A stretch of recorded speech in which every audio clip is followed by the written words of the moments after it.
Hey, Hazemig here. So I'm shooting a video on the Cablegate, alright? So this is the Cablegate update, alright, for my Toyota Rav4 Prime. I shot a previous video to this one. If you haven't watched it, check it out. But this is just an update. We're going to go under there and check out that Cablegate problem that some of these Rav4s have been having. So a couple things I want to note, alright? So apparently Hazemig has Rav4 has the updated Cablegate, all right, or the cable where the cable goes into the rear motor drive unit. Yeah, it's got the hole in it. That's actually the updated version, is what I found out. But I'm pretty sure you knew that, all right. So the idea of having that hole in there, and I'll show you when we go under there, is that when water gets in there, you want to get that water out as fast as possible. You don't want the water to stay in there, all right? So that's why they have the hole, so the water has a place for it to escape, like I had mentioned before.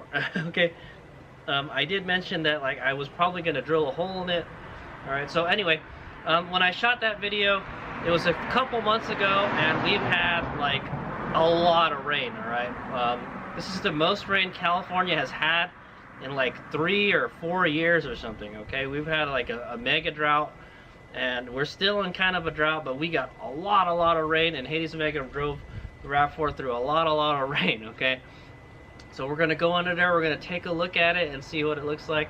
I did put a little tape cover around it. I'm gonna take that off today, all right? But we're gonna see how it looks like under there, all right?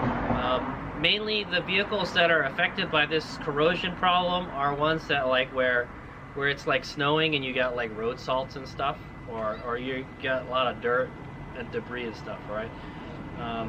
But so there's a couple things that Toyota did to update this. I learned, all right, from the car care nut, all right. Check his channel out.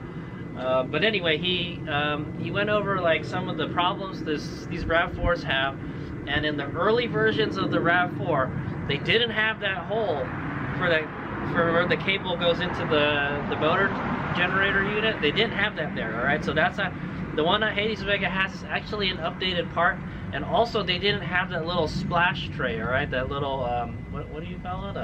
That little skid plate, yeah. That little skid plate on the bottom of the motor, that wasn't there before. That's a new thing, right? So what that's designed to do is to deflect any water or road salts, you know, any muck and grime from getting on the motor generator unit in the first place, right? I'm sure somehow it's going to find its way up in there because it's underneath the car and there's all sorts of stuff coming up under there, right? But that's the reason we're going to go check it out. It's a good idea to go under there and check it out every once in a while. So this is right after we've had all those rains, and then we finally got some sunshine. So I said, hey, let's go under there and check it out, all right? So this is a follow-up video to my last video, all right? Okay, so here it is. This is my 2021 Toyota Rav4 Prime SE, okay? I believe the 2023 models are starting to come out now, and I'm kind of pissed that they finally have they all have 6 kilowatt chargers now. Hazemig is stuck with the slow 3 kilowatt, all right? Anyway, I've got it on the stand here, all right? These ramps, so we can go up under there. Probably don't need to put it, but it makes it easier to look in there. All right, you can see like there's some kind of rust forming on my rotors. Like I said, it had just stopped raining, all right? It rained really hard, and it stopped for a little while, then it rained really hard the whole weekend. So okay, so now we got another break in the rain that I want to go check it out. Also I want to mention that all the only the hybrids and the plug-in hybrids are affected by this. All right, I have some people ask about it. You can already see there's a leaf hanging off of the little under tray cover. All right, so I'm gonna go remove that, and then we're gonna go take a look at it.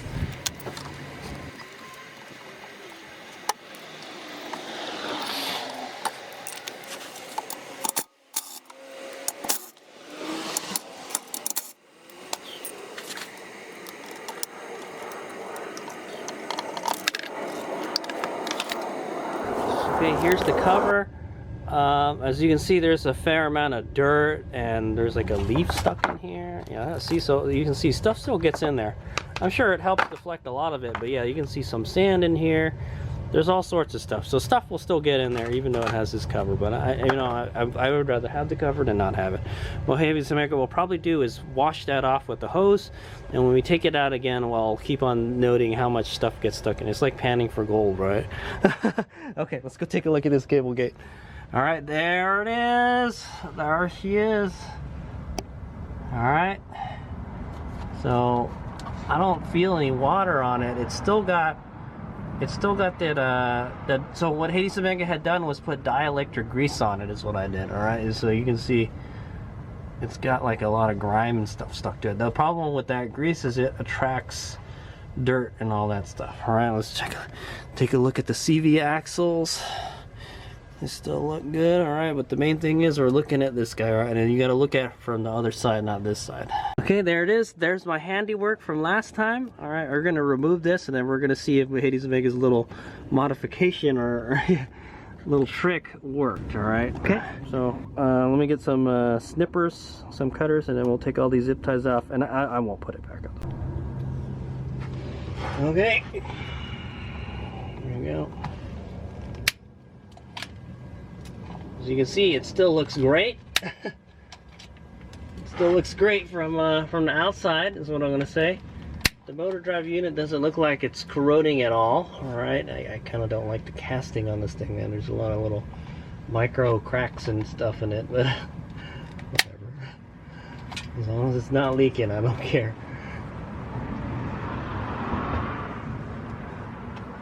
I'll take this off, and then I won't put it back on. So that's the plan.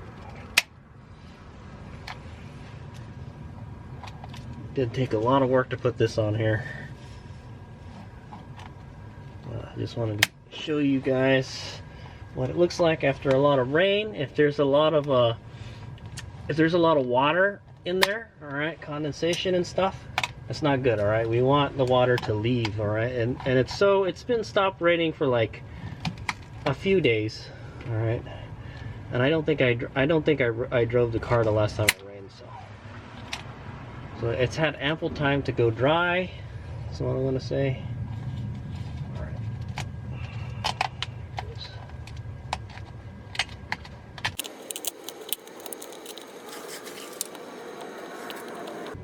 There's another zip tie up here. Okay. I think that should be it. Let's go remove it and see if Hades Omega's little experiment did anything. I can see some dirt coming out of it.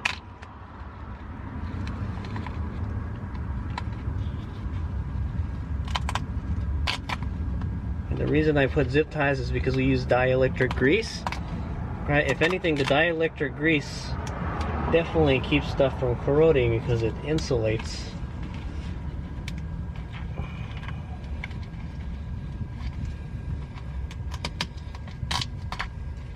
Hades Omega hasn't been having any faults or any problems with the vehicle. The vehicle still drives fine. That's what I'm going to say.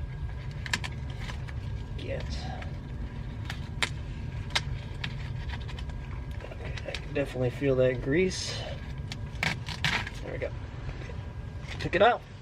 Let's go take a look at it. Okay, as you can see, it still looks the same as it did before. All right, it does look damp, but that is that's the dielectric grease. Okay. Yeah, that's dielectric grease, alright. Okay, and I think that's good to have on there. Alright. But I think my little cover helped. It doesn't look like any, there's no water in here, man. So you can see, it's pretty well isolated from, the environment. Even though stuff gets over the cover, it's still hard for it to get in here, okay? But yeah, Hades Omega is probably not going to worry about this all that much. Maybe in another like 6 months or so, we can go take a look at it, is what I'm going to say. But yeah, doesn't look like there's any problems. I don't see any kind of corrosion or anything. I just see like a lot of dielectric goop in there, right? So hopefully the cover, the little splash cover, will keep dirt off of this, because the dirt will stick to this dielectric grease and it'll get nasty. So I think this little thing works, man. The cover. if you just pack this thing with grease and then you put the cover on there, it works. Alright, so my little experiment kind of worked. I don't see any water, I don't see any kind of corrosion, I don't see any dirt in there, but now that there's just going to be grease, we'll see. So in a few months we'll see what it looks like with just the grease and the cover open like that. Okay, so okay, it's good. Okay, and like I mentioned, I did wash the cover, like I mentioned, and like we had discovered there was a lot of dirt and sand and stuff still stuck under here. Alright, so I made sure I cleaned it. So when we put it back in there, we can observe, you know, what's building up in there. All right, but I think this Cablegate thing is kind of like, it's a non-issue for me anyways. So I don't really drive in the snow all that much. All right, but maybe if I do drive in the snow, you know, we can check it out. But this Rav4 almost has 20,000 miles, and that's what it looked like. All right, guys. Okay, and so that's the Cablegate update vlog. All right, this is the second video. I'll probably make a third one since we took the cover off, my little Gorilla Tape cover off of the Cablegate cover. We'll take a look at what it looks like after about 6 months, see if any kind of dirt and stuff. I'm pretty sure some dirt and stuff is going to get in there, and it's going to get stuck. I think if you put a cover on it like I did, and you pack it with dielectric grease like I did, it does help. All right, I looked in there, it looks pretty good. All right, it's nice and clean. There was no moisture in there. It looked like there's moisture in there, but that's the grease. All right, and there was no dirt, no rocks, nothing, no corrosion to speak of. So I guess it looks good. All right, all right, and yeah. So all right, so I cleaned the cover, and we're gonna go put it back on, and then that's it. We're gonna check it in maybe like 6 months or so. I'm sure it's going to start drying up a whole lot, but we'll see what kind of road debris we'll get in there with the cover, with that cover that I put on taken off. All right. Okay, but yeah, everything looks good. All right, thanks for watching. Hayes McGow. Check my other video out if you didn't watch it about the Cablegate. All right, it's basically it's a little entry for the wire, the cable to go. It's a hybrid high voltage cable that goes into the rear motor generator unit. All right, and there's been some corrosion problems with it. All right, it gets corroded, and then you have to replace the whole cable, and it's very, very expensive. Okay, there hasn't been any kind of recalls or anything on it, no service bulletin stuff on it, so it seems to be kind of a non-issue, but it's still an issue for some people. And it's, you know, if you live in some place where there's a lot of snow and road salt, or you do a lot of off-roading, those are the type of driving conditions that you want to worry about, right? Hayes Mega does that not very occasionally, so I say, okay, very rarely does I do that kind of driving, all right? But I do it, okay? All right, thanks for watching. Hayes Mega.